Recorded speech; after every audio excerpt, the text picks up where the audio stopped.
আমার বহুল পরিচিত আমাদের নেতৃবৃন্দ, আমি প্রথমেই একত্রিত হওয়ার কারণে মহান করুণাময় আল্লাহ পাকের দরবারে লাখো কোটি শুকরিয়া জ্ঞাপন করছি, আলহামদুলিল্লাহ।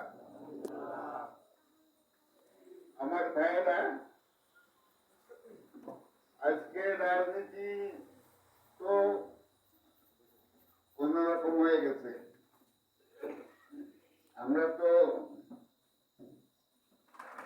পয়সা করি খেলায় মত্ত ছিলাম না। আমার যে ভাইয়েরা আমার এক পাশে আছে, সামনে আছে, এরা কোনো পয়সা করি লোকের রাজনীতি করে নাই। এ কারণে আমি ইংরেজিতে একটা কথা আছে, মাই পলিটিক্স বেস্ট অন স্যাক্রিফাইস। এই স্যাক্রিফাইস কথাটা এখন আমি মুখ দিয়ে বলি, কিন্তু মানে বাস্তবে দেখি অন্যরকম। আজকে অনেক কিছু বলতে ইচ্ছে করে, কিন্তু সব থাকলেও সাধ্য নাই। আমি বিশেষ করে আপনাদের সকলের কাছে দোয়া চাই, এবং আমি আপনারা যদি বলেন তাহলে কথা সংক্ষিপ্ত করে বলতে চাই যে আমার একটি ছেলে, মেজ ছেলে আশিকুর রহমান মিঠু, আপনারা যদি বলেন, সবাই যদি আনন্দে অনুমোদন দেন, তাহলে আমি বলতে চাই যে সে এখন, তাকে আমি আপনাদের কাছে সুপর্দ করছি। আপনারা তাকে ভাই হিসাবে গ্রহণ করেন, বন্ধু হিসেবে গ্রহণ করেন, ছোট ভাই হিসেবে গ্রহণ করেন।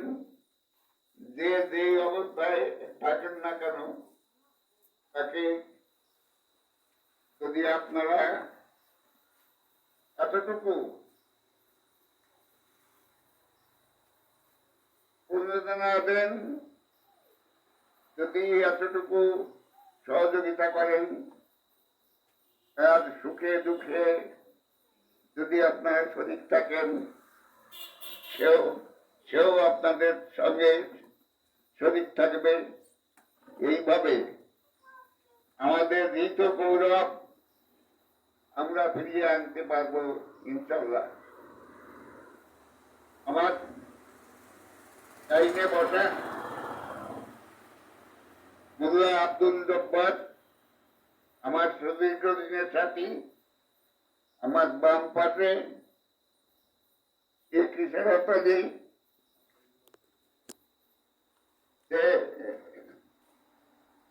আছে, এবং আমাদের আফসার মোল্লা আজকে এখানে উপস্থিত হতে পারেনি, সে অসুস্থ।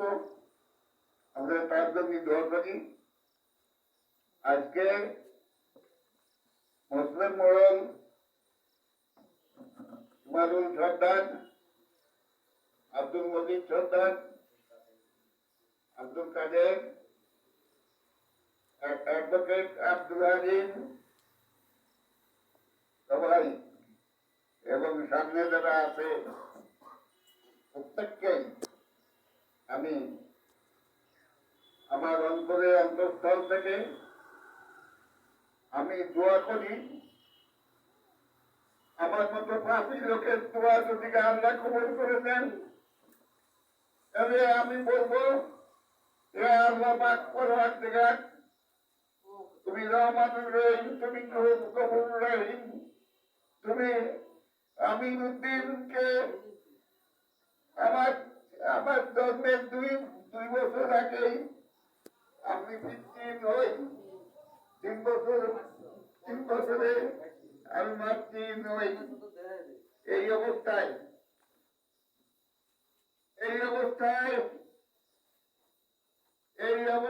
আল্লাহ আমাকে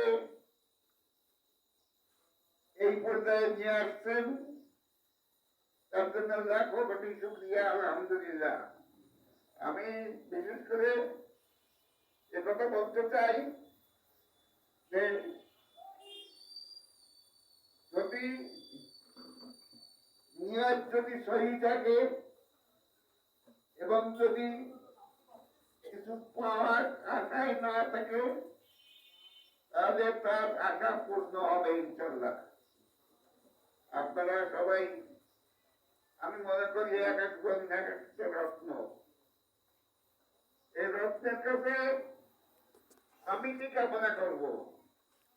আমার তো যাওয়া পাওয়া শেষ, এখন শেষ বয়সে আছি। আমার জন্য আমি দোয়া চাচ্ছি এবং আমার ছেলে আশিকুর রহমান মিঠু কোথায় গেল? তাকে কি আপনারা কবুল করে দিচ্ছেন? ইনশাল্লাহ।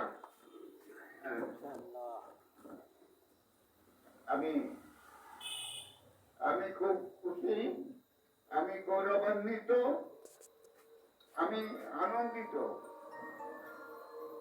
এবং আপনাদের সঙ্গে আমি বলতে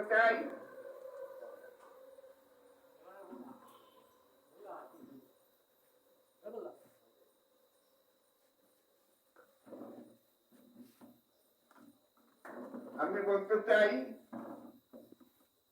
যে আপনারা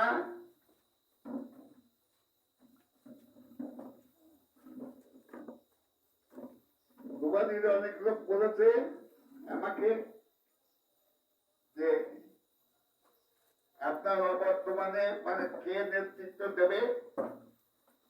আমি বললাম কে নেতৃত্ব দেবে তা তো আমার কোনো মাথা ব্যথা নেই।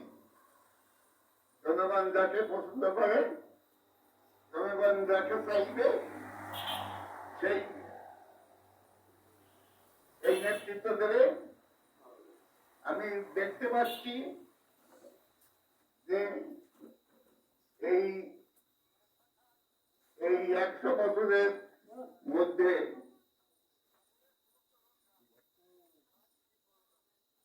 আমিনুদ্দিন দ্বিতীয়বার পয়দা হবে না। সে কারণে আমি আপনাদের সবার কাছে ঋণী। আপনারা যদি কিন্তু দেখেন যে আমি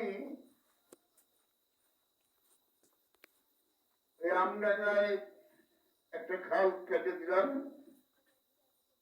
এই খাল এখনো আছে এবং আমি তার জন্য 4টে পয়সা পাইনি। এইভাবে ক্ষমতায় যে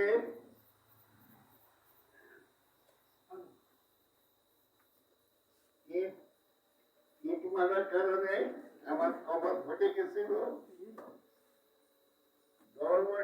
একটা লোক তার নতুন একটা দড়ি দিয়ে আমার মাথা বেঁধে দিয়েছিল, না হলে মানুষ এখন কি হয়ে যেত তা বলা যায় না। আপনাদের কাছে আমি দোয়া চাই এবং আমিও আপনাদের জন্য দোয়া করি। আপনারা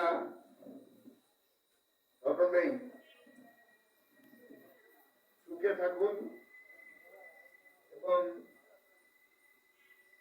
আপনারা পরোপকারে যতটুকু পারেন নিজেদের জীবনকে উৎসর্গ করুন, এই কামনা আপনাদের কাছে করি।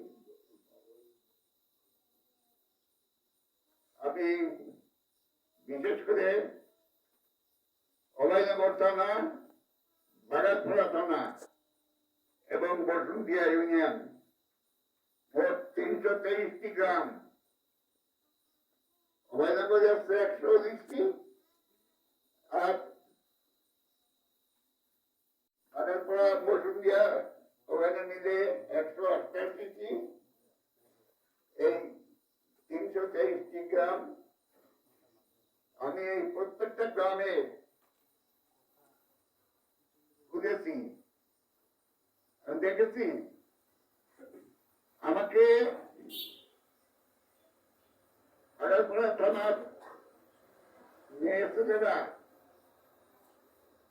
ময়দান গ্রামের সেন্টার, এখানে দাঁড়াই, সেদিন একটু বৃষ্টি হয়ে গেছিল, তার আগে রাত্রি এখানে দাঁড়ায় আছে এবং আমি সেখানে গেলে সব মেয়েরা চিঠিয়ে বলল, আমিন ভাই আমরা সকাল থেকে দাঁড়িয়ে আছি এখানে, আপনারা আপনি টেনশন করবেন না। আশা করি আল্লাহ আমাদের দিকে মুখ তুলে চাইবেন। আমরা দেখলাম এখন সময় সন্ধ্যা 6টা।